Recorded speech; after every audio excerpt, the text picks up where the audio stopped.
Assalamualaikum warahmatullahi wabarakatuh. Innal hamdalillah wassalatu wassalamu ala Rasulillah Sayyidina Muhammad ibni Abdillah wa ala alihi wahbihi wa ma'alah. Amma ba'du. Hari ini kita akan membahas materi yang sangat menarik, yaitu mengenai pendidik dalam pendidikan Islam. Tenaga pendidik atau guru yang profesional dalam mengajar dibutuhkan oleh setiap lembaga pendidikan yang akan menghantarkan proses belajar mengajar secara baik dan berkesinambungan. Oleh karena itu, penting untuk memahami seperti apakah pendidik, khususnya pendidik dalam pendidikan Islam. Seorang pendidik yang baik adalah pendidik yang dapat menempatkan kedudukannya sebagai tenaga profesional, sesuai dengan tuntutan masyarakat yang semakin mendesak dan berkembang. Seiring dengan perkembangan zaman dewasa ini, dapat kita artikan bahwa pada diri guru terletak tanggung jawab untuk membawa keberhasilan belajar siswa di mana ia mengajar. Ciri-ciri guru yang profesional dalam melaksanakan tugasnya ialah: yang pertama, komitmen dalam kepentingan siswa dan pelaksanaan pembelajaran. Yang kedua, menguasai secara mendalam materi dan penggunaan strategi pembelajaran. Yang ketiga, mampu berpikir sistematik dan selalu belajar dari pengalaman, mau refleksi diri dan koreksi. Yang keempat, proses belajar mengajar menjadi semakin baik. Yang kelima, bertanggung jawab memantau dan mengamati tingkah siswa melalui kegiatan evaluasi. Aplikasi di kelas mampu membuat program evaluasi analisis, remedial dan melaksanakan bimbingan. Menurut Purwanto, syarat-syarat utama untuk menjadi guru adalah berijazah, sehat jasmani dan rohani, takwa kepada Tuhan Yang Maha Esa, berkelakuan baik, bertanggung jawab dan berjiwa nasional. Oleh sebab itu, guru harus mampu memanfaatkan semua unsur yang ada pada proses belajar mengajar, dapat berlangsung dengan efektif dan efisien, sehingga mampu menghasilkan lulusan yang berkualitas. Keberhasilan belajar peserta didik akan terlihat dari kualitas kemampuan dasar atau kompetensi guru tersebut. Guru yang memiliki kinerja tinggi akan dapat mengelola pembelajaran secara optimal dan akan sampai pada hasil maksimal. Begitu pula sebaliknya. Tugas seorang guru diharapkan tidak hanya mengajar saja, tetapi seorang guru dituntut untuk dapat memimpin dan mengayomi siswa, serta dapat menciptakan suasana yang dapat menarik perhatian siswa dalam kegiatan proses belajar, agar efektivitas pembelajaran dapat tercapai. Begitu besar tugas yang diamanatkan oleh seorang guru, sehingga dijelaskan oleh Rasulullah SAW dalam sebuah hadis yang berbunyi, Abu Umamah radhiyallahu anhu berkata, Rasulullah SAW bersabda, kelebihan seorang alim daripada seorang ibadah bagaikan kelebihanku terhadap orang yang terendah di antara kamu. Kemudian Nabi bersabda pula, sesungguhnya Allah dan para malaikatnya dan semua penduduk langit dan bumi hingga semut yang ada di lubangnya dan ikan-ikan selalu mendoakan kepada guru-guru yang mengajarkan kebaikan kepada manusia. Hadis riwayat Tirmizi. Pengertian pendidik. Menurut tafsir, ada kesamaan antara teori Barat dan Islam yang memandang bahwa guru adalah pendidik, yaitu siapa saja yang mengupayakan perkembangan seluruh potensi anak didik, baik potensi psikomotrik, kognitif maupun potensi afektif. Di sisi lain, Imam Barnadi menjelaskan bahwa pendidik adalah tiap orang yang dengan sengaja mempengaruhi orang lain untuk mencapai kedewasaan. Pendidik terdiri dari: 1. Orang tua. 2. Orang dewasa lain yang bertanggung jawab tentang kedewasaan anak. Selanjutnya, Ahmad Marimam memandang bahwa pendidik sebagai orang yang memikul pertanggungjawaban untuk mendidik, yaitu manusia dewasa yang karena hak dan kewajiban bertanggung jawab tentang pendidikan si terdidik. Tenaga kependidikan adalah anggota masyarakat yang mengabdikan diri dan diangkat untuk menunjang penyelenggaraan pendidikan. Sedangkan pendidik adalah tenaga kependidikan yang berkualifikasi sebagai guru, dosen, konselor, pamong belajar, widya iswara, tutor, instruktur, fasilitator, dan sebutan lain sesuai kekhususannya, serta berpartisipasi dalam penyelenggaraan pendidikan. Secara umum, istilah pendidikan dikenal dengan guru. Namun dalam pengertian yang lebih luas, pendidik dalam perspektif pendidikan Islam adalah orang yang bertanggung jawab terhadap upaya pertumbuhan jasmani dan perkembangan rohani peserta didik, agar ia mampu menunaikan tugas-tugas kemanusiaannya sesuai dengan nilai-nilai ajaran Islam. Oleh karena itu, pendidik dalam konteks ini bukan hanya terbatas pada orang-orang yang bertugas di sekolah, tetapi semua orang yang terlibat dalam proses pendidikan anak, mulai sejak alam kandungan hingga ia dewasa, bahkan sampai ia meninggal dunia. Adapun istilah-istilah pendidik dalam konteks pendidikan Islam diantaranya: pertama, murabi.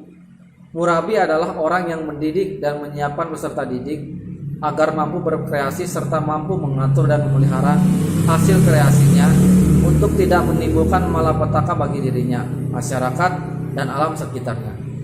Yang kedua, mu'alim. Mu'alim merupakan orang yang menguasai ilmu dan mampu mengembangkannya serta menjelaskan fungsinya dalam kehidupan, menjelaskan dimensi teoritis dan praktisnya, sekaligus melakukan transfer ilmu pengetahuan, internalisasi serta implementasi. Yang ketiga, mu'adib. Mu'adib adalah seorang pendidik yang bertugas untuk menciptakan suasana belajar yang dapat menggerakkan peserta didik untuk berperilaku atau beradab sesuai dengan norma-norma, tata susila, dan sopan santun yang berlaku dalam masyarakat.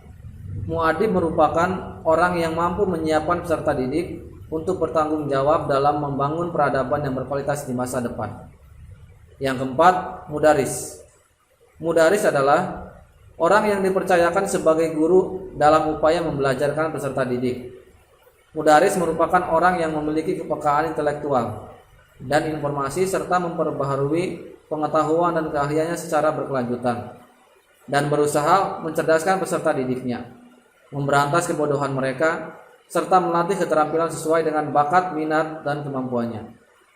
Yang kelima, mursyid. Para mursyid dianggap golongan pewaris Nabi SAW dalam bidang pentarbiyah umat dan pemurnian jiwa mereka, yang mendapat izin irsyad dari para mursyid mereka sebelum mereka, yang mana mereka juga mendapat izin irsyad dari mursyid sebelum mereka, dan seterusnya, sehinggalah silsilah izin irsyad tersebut sampai kepada Rasulullah SAW tanpa terputus turutannya. Oleh itu, pada kebiasaannya ia daripada keturunan ulama. Maka dengan demikian, mursyid merupakan orang yang mampu menjadi model atau sentral identifikasi, atau menjadi pusat anutan, teladan, dan konsultan bagi peserta didiknya. Pendidik adalah bapak rohani bagi peserta didik yang memberikan ilmu, pembinaan akhlak mulia, dan memperbaiki akhlak yang kurang baik. Dalam Al-Quran disebutkan, Allah akan meninggikan derajat orang-orang yang berilmu di antara kamu dan orang-orang yang diberi ilmu pengetahuan beberapa derajat. Quran Surat Al-Mujadalah ayat 11. Dalam beberapa hadis Rasulullah juga disebutkan beberapa keutamaan seorang pendidik.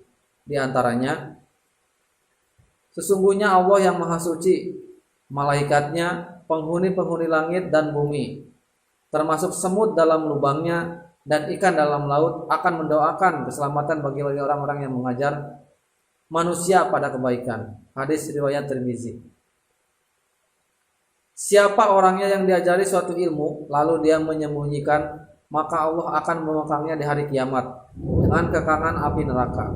Hadis riwayat Abu Dawud, Tirmizi, dan Ibnu Hibban. Dari ayat dan hadis di atas menjelaskan betapa pentingnya menjadi seorang pendidik, karena pendidik mempunyai tanggung jawab dalam menentukan arah pendidikannya. Oleh karena itu, Islam sangat menghargai orang-orang yang berilmu dan mau menyampaikan kepada orang lain. Pendidik merupakan orang yang bertanggung jawab untuk mengembangkan potensi awal manusia, sehingga tumbuh dan berkembang menjadi insan kamil yang dapat memainkan perannya sebagai khalifah dan hamba di muka bumi ini. Para ahli pendidikan Islam dan ahli pendidikan Barat mengartikan bahwa tugas seorang pendidik adalah mendidik. Mendidik dapat dijabarkan dalam bentuk mengajar, memberikan dorongan atau motivasi, memuji, menghukum, memberi contoh, ataupun dalam bentuk pembiasaan diri. Dari segala bentuk mendidik tersebut akan menghasilkan pengaruh positif bagi kedewasaan anak. Menurut Al-Ghazali, tugas pendidik yang utama adalah menyempurnakan, membersihkan, menyucikan serta membawakan hati manusia untuk mendekatkan diri kepada Allah Subhanahu wa taala. Karena tujuan pendidikan Islam yang utama adalah upaya untuk mendekatkan diri kepadanya. Tugas-tugas pendidik tersebut dapat kita rinci sebagai berikut. Yang pertama, wajib menemukan pembawaan yang ada pada anak didik dengan berbagai cara seperti observasi, wawancara, pendekatan, atau pergaulan, angket, dan sebagainya. Yang kedua, berusaha menolong anak didik mengembangkan pembawaan yang baik dan menekan perkembangan pembawaan yang buruk agar tidak berkembang. Yang ketiga, memperlihatkan kepada anak didik tugas orang dewasa dengan cara memperkenalkan berbagai bidang keahlian, keterampilan agar anak didik memilihnya dengan tepat. Yang keempat, mengadakan evaluasi setiap waktu untuk mengetahui apakah perkembangan anak didik berjalan dengan baik. Yang kelima, memberikan bimbingan dan penyuluhan tatkala anak didik menemui kesulitan dalam mengembangkan potensinya. Yang keenam, guru harus mengetahui karakter murid. Yang ketujuh, guru harus selalu berusaha meningkatkan keahliannya baik dalam bidang yang diajarkannya maupun dalam cara mengajarkannya. Yang kedelapan, guru harus mengamalkan ilmunya dan jangan berbuat yang berlawanan dengan ilmu yang diajarkannya. Sedangkan peran pendidik dalam pendidikan dijabarkan sebagai berikut. 1. Fasilitator, yakni menyediakan situasi dan kondisi yang dibutuhkan peserta didik. 2. Pembimbing, yaitu memberikan pembimbingan terhadap peserta didik dalam interaksi belajar mengajar agar siswa tersebut mampu belajar dengan lancar dan berhasil secara efektif dan efisien. 3. Motivator, yakni memberikan dorongan dan semangat agar siswa mau giat belajar. 4. Organisator, yakni mengorganisasikan kegiatan belajar peserta didik maupun pendidik. 5. Manusia sumber, yakni ketika pendidik dapat memberikan informasi yang dibutuhkan peserta didik, baik berupa pengetahuan kognitif, keterampilan afektif, maupun sikap psikomotrik. Karakteristik pendidik yang ideal.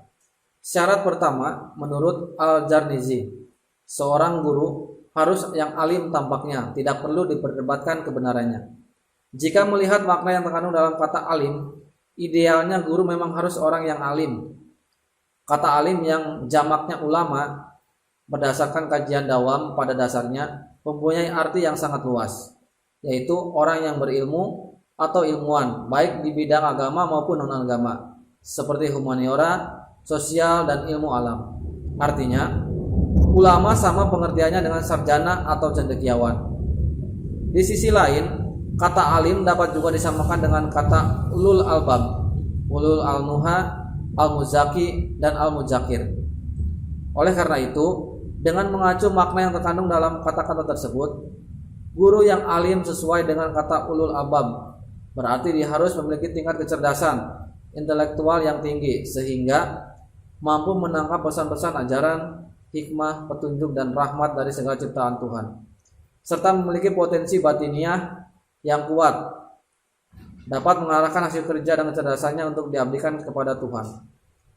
Ulul al-nuha berarti guru harus dapat mempergunakan kemampuan intelektual dan emosional spiritualnya untuk memberikan peringatan kepada manusia lainnya, sehingga manusia-manusia tersebut dapat beribadah kepada Allah Subhanahu wa taala.